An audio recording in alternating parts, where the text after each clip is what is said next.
অন্য দল অনুষ্ঠান স্থলে পুকুর ডোবা বানায়, নামনা করে দুর্গাপুরে প্রধানমন্ত্রীর সভা নিয়ে আক্রমণ করেছেন মমতা বন্দ্যোপাধ্যায়। তিনি বলেছেন, তৃণমূলের প্রোগ্রামের পর জায়গাটা পরিষ্কার করা হয়, অন্য দল প্রোগ্রাম করে পুকুর ডোবা বানিয়ে চলে যায়, কিন্তু তৃণমূল দায়বদ্ধ।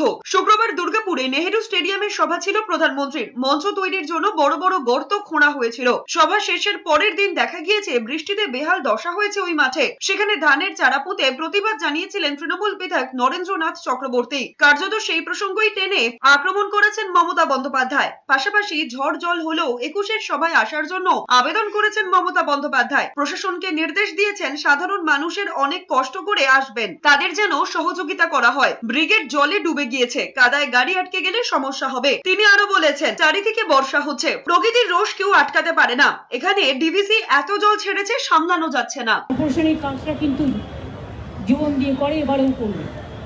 এটা কিন্তু অন্য কোনো পার্টি করে না। অন্য পার্টি প্রোগ্রাম করে পুকুর করে দিয়ে চলে যায়, অন্য পার্টি প্রোগ্রাম করে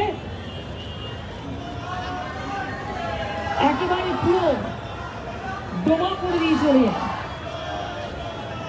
আমরা কিন্তু এটা করি না।